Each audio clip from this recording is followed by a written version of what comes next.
SEC play? What do guys that have competed in the SEC kind of tell you about what kind of changes when you go into a conference that's so tough week in, week out? Yeah, I mean, the SEC is a really good conference. Every team in this conference is, going to be a challenge. They're all really good programs. I've experienced playing SEC teams before too.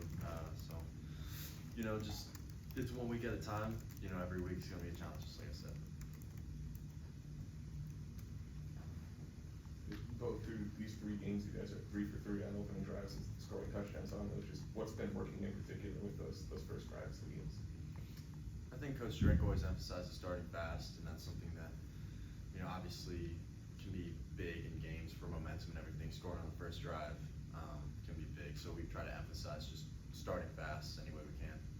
What is it about Coach Moore as well, and just the prep during the week that has you guys so ready to execute on those first drives? I think we do a great job just, walking through, practicing, openers, plays that we know we're going to start the game with, so that everybody's comfortable with them and we kind of know, we have an idea of what we're going to do on that first drive. Beau, with Lenore's, do you have any sort of relationship with him, like from the Manning Passing Academy, and what do you think of what he is as a player? Yeah, I met him at the Manning Passing Academy. He's a great dude. We got to talk a little bit about the game between Mizzou and them last year at their place, and how we were both looking forward to this one this year. And he's a great dude, like I said, and he's an even better player too. So. Looked like Louisiana had found a little bit of success with some slot corner blitzes. I'm curious from your perspective, what the film review was like for that, and just what steps you need to take to, counter that moving forward. Yeah, I think, handling different types of looks up front, whether that be a field pressure on the one that ended up being a touchdown or a boundary pressure. I think those are things that, it's good that, things like that can happen, especially, when we win, so that we can learn from them. And just talking through those looks, so that they don't happen again. But when you have a running back like Ahmad Hardy in the backfield with you, how does that make your life easier, and what have you liked from his play thus far? Makes my job a lot easier.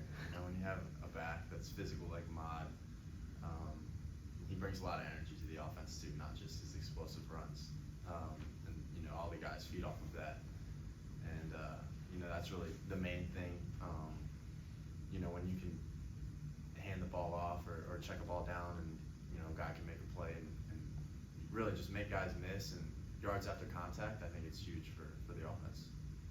Beau, you all are one of the top teams in the country in third down conversions, also I believe tied for third in the amount of fourth down conversions that you all have had so far. What do you think is the root of that kind of execution on those money downs? I think we get it every week in practice, going against our own defense, which is also a really good third down defense. We've done it all through fall camp, and we continue to do so, during the season. I think just staying on top of that, and Coach Moore and all the offensive coaches come up with a really good game plan each week on third down. Just finding different ways to, expose the defense's third down game plan. It just makes it easier for us to execute. Beau, you've talked through these first couple weeks about how long you've waited for this chance and all that. So, given the start you're off to and some of the national attention and praise that's coming, is that hard to ignore? Do you block it out? How do you approach things now that some of that's coming? Yeah, before the season started, I just deleted, Twitter, for both reasons, negative and positive. I don't think either of those can necessarily help you. So, just trying to tune out all that extra noise, because in the end, it doesn't really matter. Like I said, positive or negative.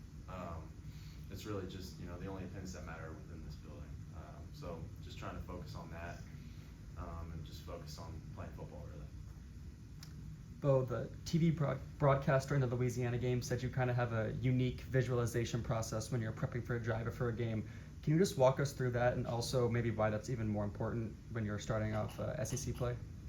Yeah, for sure. I think, it goes back to when I first got here, just trying to learn the offense. I would, walk through, pretty much every play in our offense with one of our offensive coaches.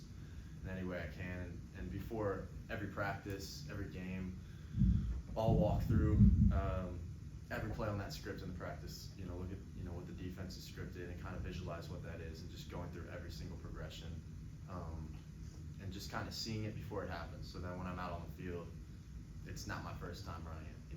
In my brain, your brain doesn't really know the difference between reality and what you're really imagining. So when I'm out there, it's really the second or third time I'm going through that, and I think that just makes everything easier.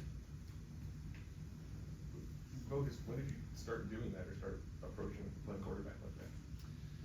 I think last year I really started to do it because at Penn State we had a new offensive coordinator, Andy Koenig, and the offensive play calls were really long, kind of like pro style, wordy play call, and that was a little bit difficult. So trying to, hear that, have a coach say that play call, or even voice memos. I'll do that when I first got here too, so I can hear the call and then, visualize, saying it back in the huddle, and then doing it on the field. It just makes it a lot easier instead of just trying to think it through when you're on the field. If you can hear the formation in the play call and already know what the entire play, the motion and the protection is going to be, it just makes you move a lot faster and play free. Just how much different is that preparation when you might be in one drive, one series in Penn State to you're out there for every single one? How does that preparation process, how have you seen that change in the 12 months between them? I don't think there's any difference, just because I prepared like I was a starter at Penn State too, and that was really key for me, because it's all mindset really. You have to put yourself into that, and it's made the transition to being a starter, full-time starter, a lot easier because I don't have to change anything. I've been doing that process for a couple of years now. Thanks, Beau. Thank you. Thank you.